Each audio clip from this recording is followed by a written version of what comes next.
Hi, Dr. Dan. This is Lab 3. And in this lab, we worked with two cloud functions. One function that would upload data from our M5 Core 2 and our two sensors to our Firestore database into our data points collection.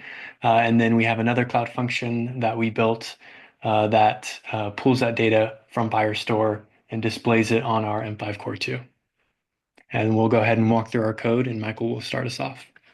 All right, so in the beginning, we have a lot of include statements, and as you can see through the comments, they're for like the SD card and the flash memory and like the sensor libraries and things like that. And then starting on line 14, these are the two URLs that we used for challenge one and two. One was for uploading the sensor data, and the second one was for retrieving the latest sensor data from the actual Firestore. And then going down from there, these are the Wi-Fi credentials that we used in order to that's like the user info for this particular assignment. And then we have our sensor and time objects here. Those are kind of just setting up the sensors and kind of what they're going to be doing with like the Adafruit and things like that. And then we also have our timer delay. We set it at 2000. And then continuing on, we have our device detail structure on lines 35 going down. So like the proximity, the ambient light, the white light, the humidity, the temperature, and then the X and Y and Z coordinates. And then starting on line 46, we have the function declarations. And this is kind of declaring all of the different functions that we're using. And inside of it, you can see things like the server URL, the header keys, the header values, the number of headers, and things like that. Those are all the different data points that we were using to analyze our data, and then as well as uploading and retrieving those data points from the actual Google store. And then underneath that is the new functions for fetching and displaying the latest sensor data. So there we're using void fetch and display the latest data. So that's actually the latest data onto the M-Core device that we had previously uploaded from that same device. And then we have the string format timestamp, and that's kind of just us formatting it so that it looks better with a better UI and things like that. And then now we're heading into the setup function. And this is pretty standard with the M5 core device beginning, and then we initialize the sensors with the proximity. And then you see we have our print statements to kind of help navigate the program. For example, couldn't find the VCNL 4040 chip or that we did find the chip or that we couldn't find the other sensor for the humidity and that we did find that sensor. And then at the bottom, you can see that we're connecting to the Wi-Fi. Um, and we're doing that with the Wi-Fi network name and then the Wi-Fi password. And then we'll print connecting when it's connecting. And then uh, while the Wi-Fi status is connected, we will print the period statement, and then we will also print connected to the Wi-Fi with IP, and then we would print the actual IP. And then we're also going to initialize the NPT time, and we do that with the time client function. And then we initialize the display and a welcome message, the M5 Core 2 sensor uploader, and then press A for the latest data, and that's when it will update it, and then um, re not only upload it, but it would retrieve it and display it. And then moving forward, we have the unassigned long previous milliseconds at 0, and then the constant unsigned long interval of 2000. And then Marta will go on from here.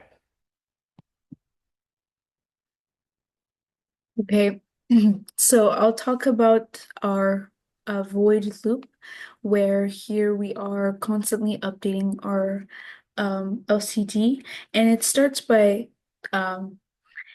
um, it starts by checking if the button A is pressed. And if it's pressed, it calls the function to fetch and display the latest sensor data, and then it promotes the user to press the button B, which is the one in the middle. While waiting for button B, it is continuously updating the button state with a tiny delay save. And once the B button is pressed, it resets the display to main screen. And then here we have some unassigned long, milliseconds here that we have. It's every time the defined interval is passing, it is basically reading various sensor values. So like the proximity, like it's been said before, all of these, the light, the humidity, the temperature, the coordinates, it is constantly updating to see like if they're changing and yeah, so like what state they're in. It then updates the current time packages, all the sensors reading into that structure object they upload this data as well and like update the latest time. So here we have our void fetch and display latest data. This whole chunk is just, that's what it's doing. It is fetching this data. And also we have some debugging tools here to help us see what's going on, if it's displaying even, if the sensor data, like how is it displaying? So like temperature here, it is showing in like the percentage of it and like with the values that it's showing and like where it's going and like so that the user understands. So like if the data is successfully received and parsed, it is extracting like key sensor readings, the timestamps, the formats, like all of them once it's fully parsed from our like cloud, the backend, and it displays it. Now Eric will continue. All right, so here we have our format timestamp function. So this just takes an unsigned long value and then it formats it into a human readable timestamp. And then below we have a couple more functions. And a lot of these functions are from our original challenge one.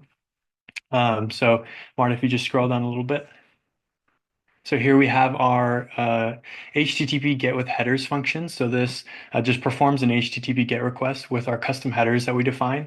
It takes in our server URL and an array of headers, key values, and also the number of headers. And then we return the HTTP response. So with our http.begin, we initialize the connection with the server URL, and then we loop through the provided headers, and then we add them to the request in this for loop. And then we actually perform the get request using http.get, and then we do some debugging.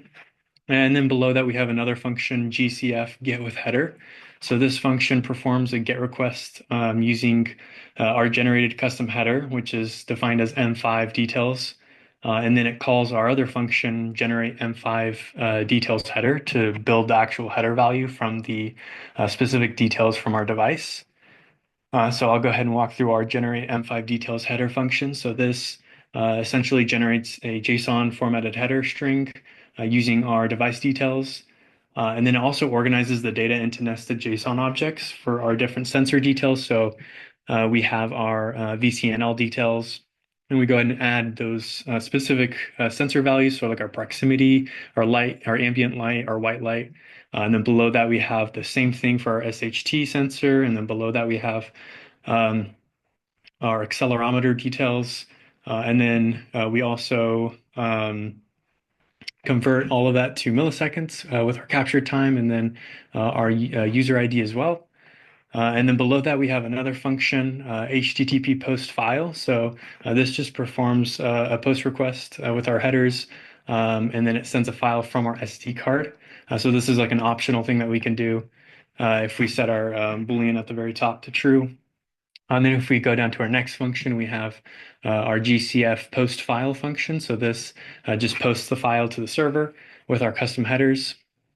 And then we also use our generate M5 details header to generate our custom header.